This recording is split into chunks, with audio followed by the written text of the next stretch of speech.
drop a few cans for you. Oh, here we go. November, we distributed more than 7 million pounds of food. And that was the highest distribution month in our 41-year history. This is our non-perishable food. And last week, it was really, really full. And I can see that a lot of this food is going out.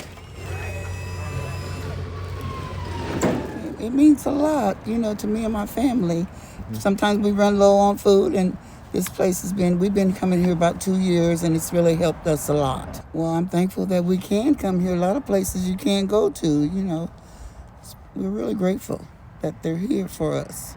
It's pretty much the same service. We are creating goodwill and help. With acting, it's, you are on stage, giving a show, entertaining someone. With this, we're entertaining the soul by feeding it.